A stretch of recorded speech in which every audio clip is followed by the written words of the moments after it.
Hey everybody, it's Thursday evening and I am on my last water change for the day. I went around the room and I did every single tank in the room, including my quarantine tank. Now, I didn't do the quarantine tank in the bathroom shower stall, but I may when I'm done with this tank. It's taken me maybe a little more than 2 hours, I guess. Now it's about 8:30 at this point. I think I started around 6 o'clock or something. I've taken a break or two here and there to run upstairs and grab a sandwich or something, but other than that, I've pretty much just been listening to music and plugging away at it.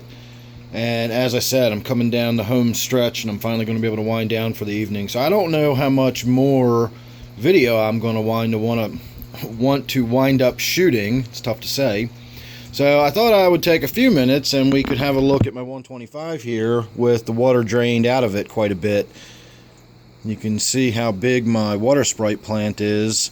I try to keep one central plant, and like you see all these little, like this right here is a little baby plant, and then these, if I pick these leaves, I should be able to pop a little baby right out of there. See, that's a little baby floating in there. I can probably...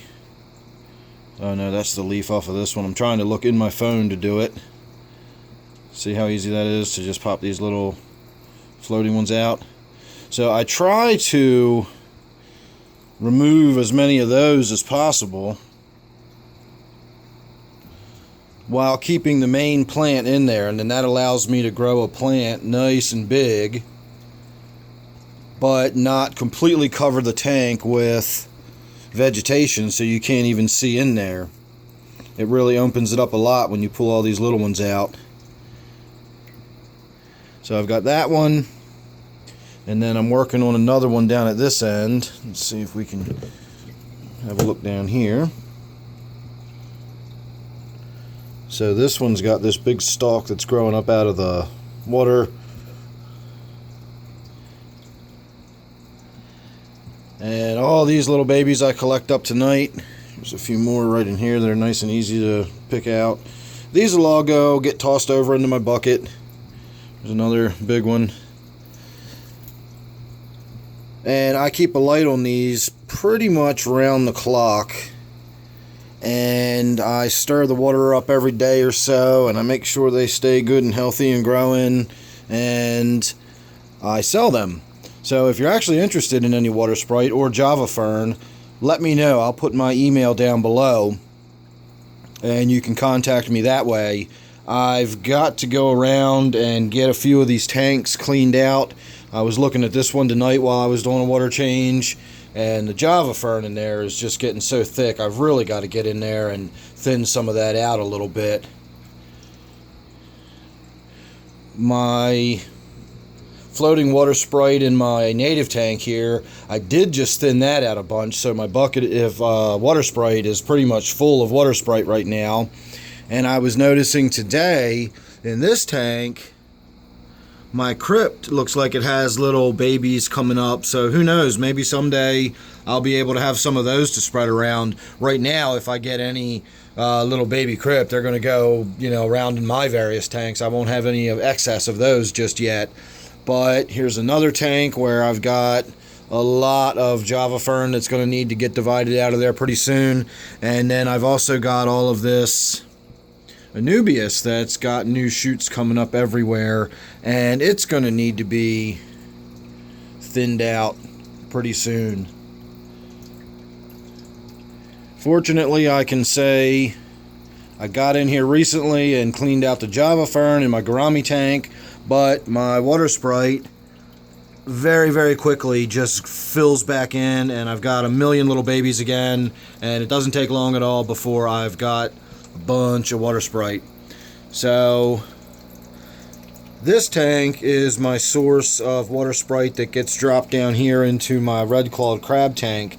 And while I didn't do a water change on this tank tonight, I did put a gallon of RO water in it just to top it off, and I threw a bunch of floating water sprite in there already. So that's what all that nice green stuff is, and that came out of this tank. And again, I've got one sort of central plant that I'm trying to keep alive, and then all the little offshoots I try to remove. And you can see there's one floating right there that I didn't get out of it.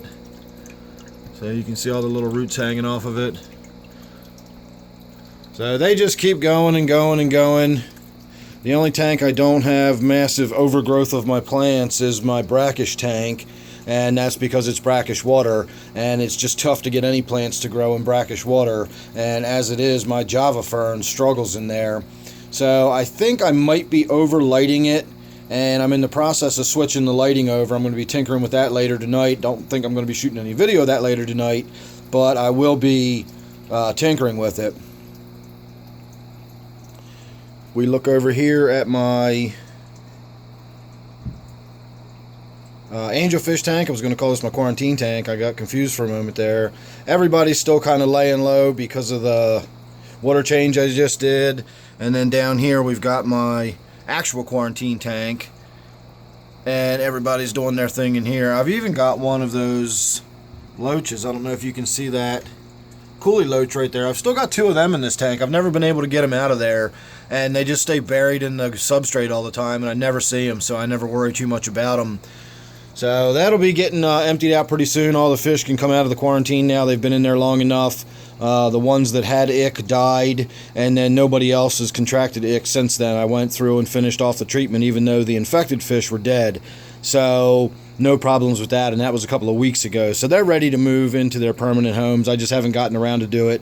Maybe that'll be what I finish up with this evening as I'm letting this tank fill back up, because it's going to take a good 20-25 minutes for it to fill back up. So I'm getting down to about where it's low enough. I don't really need to drain the tank in order to do a water change here. My water is stable enough that I can do pretty big water changes without shifting the parameters in the tank.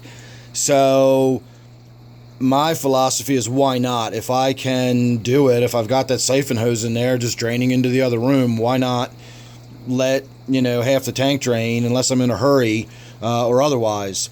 But I can only do that because I know my water is very similar to what's right in the tank right now. So when I fill the tank back up, there's not going to be a big shift in the pH or the water hardness or the carbonate hardness or anything really, and it won't shock the fish or cause any problems. So I'm going to go ahead and get on with it. Like I said, I'm just about done. It's not really, didn't need to be really drained, but a good, what are you going to call that, a 50% maybe, 40% water change, and we'll call that good.